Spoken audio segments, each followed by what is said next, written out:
की बादशाही प्राप्त करने के लिए गुप्त पुरुषार्थ करना है। तदबीर तो बहुत कराते रहते हैं, परंतु किसी की तकदीर में भी हो, ब्राह्मण कुलभूषणों में कोई छुपा नहीं रह सकता। क्या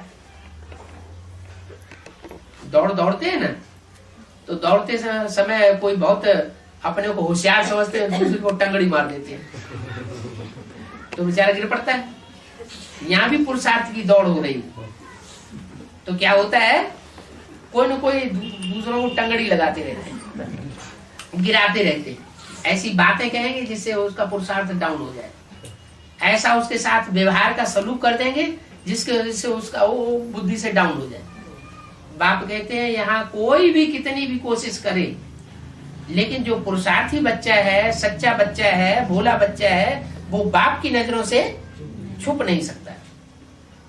एक टाइम ऐसा आवेगा कि ज्यादा चतुर चालाक बनते हैं वो नीचे चले जाएंगे, और मेरे बच्चे जो भोलेनाथ के भोले बच्चे हैं वो ऊपर आ जाएंगे। बोला है ना, अंदर वाले रह जाएंगे और बाहर वाले ले जाएंगे। बेसिक नॉलेज में भी ऐसे ही हुआ। अंदर वाले माने जो सरेंडर्ड थे वो सारे रह गए। किस बात से रह गए? जो असली ज्ञान है, जो एडवांस ज्ञान है, जो भगवान की पहचान है प्रैक्टिकल में, वो प्रैक्टिकल में आए हुए भगवान को नहीं पहचान सके, तो अंदर वाले रह गए और बाहर वाले माने घरगस्त में रह करके पुरुषार्थ करने वाले ले गए। यहाँ एडवांस पार्टी में सरेंडर्स ज्यादा है या नॉन सरेंडर्स ज्यादा है? सारे नॉन सरेंडर घरगस्त से आए। अगर कुमारियां भी आकर के सरेंडर हुई है तो वो भी गृहस्थ जीवन से आई, गृहस्थी जीवन से निकल करके आई है। तो जो गृहस्थी है उन्होंने पा लिया, माने बाहर वालों ने पा लिया और अंदर वाले रह गए। अभी एडवांस में भी ऐसे ही होने वाला है।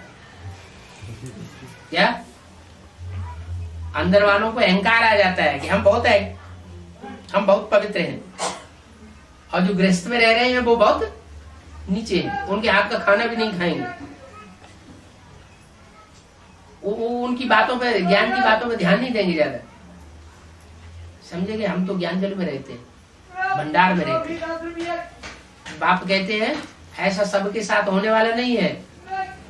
क्या ऐसे नहीं है कि जो अंदर रहने वाले हैं वो सब ऊंचे पद पा जाएंगे, जो सरेंडर हैंड्स हैं वो सारे ऊंचे पद पा जाएंगे, और जो बाहर की दुनिया में वो सब नीच पद पा जाएंगे? नहीं, ये तो बुद्धि से सरेंडर होने की बात है।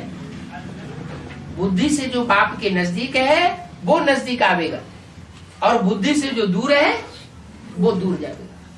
शरीर से भले कोई कितना भी नजदीक रहता हो, लेकिन अगर मन बुद्धि मधुबन में रहते हुए बाहर की दुनिया में जा रही है तो ऊंच पद पाने वाला है या नीच पद पाने वाला है? नीच पद पाने वाला है। और घरगस्त में रहते हुए भी, गीता पाठशाला में पढ़ाई पढ़ते हुए भी अगर बुद्धि बाप की तरफ लगी रहती है, ईश्वरीय सेवा में बुद्धि लगी रहती है, तो जरूर वो ऊंच पद पाने वाला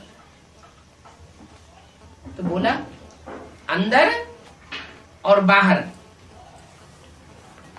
ये अंदर के प्यार और बाहर के प्यार की बाप की बहुत युक्ति है, कोई समझ नहीं सकता। उधर भी बोल दिया, इन सब सितारों में सबसे जास्ती खातिरी होती है कुमारिका की। तो इसका मतलब बाहर का प्यार बाबा किसको देते थे? कुमार दादा जी को बहुत प्यार देते थे। तो अंदर का प्यार हुआ या बाहर का प्यार हुआ? बाहर का प्यार हुआ। बाहर से मान मर्तबा दे देना, बहुत प्यार दे देना, बहुत खातिरी कर देना, ये ईश्वरीय ज्ञान में इसका कोई महत्व नहीं है। यहाँ तो सब अंदरूनी चीज है। ज्ञान गुप्त, पुरुषार्थ गुप्त, धन, दान, पद, मान, मर्तबा सारा बच्चों का गुप्त है। यहाँ प्रत्यक्ष कुछ भी नहीं। जो अपने को पुरुषार्थ में जितना जास्ती प्रत्यक्ष करता है वो उतना ही पीछा रह जाएगा, और जो दूसरों को प्रत्यक्ष करता है और अपने को गुप्त करता है वो आगे बढ़ जाएगा। हमारा नारा क्या है?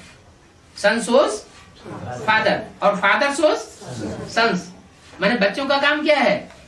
किसको प्रत्यक्ष करें? बाप को प्रत्यक्ष, न कि अपने को प्रत्यक्ष करें। और बाप को कोई गुप्त कर दे और अपने को संसार के सामने प्रत्यक्ष करे तो उसका पद क्या होगा? नीचा होगा। मेगा प्रोग्राम करे बड़े बड़े और 3 मूर्तियों के रूप में अपने को ही प्रत्यक्ष कर दे, ट्रांसलाइट के चित्र बना बना करके, तो अंजाम क्या होगा? नर चाहत कछु और है और मोहब्बत है कछु और। ओम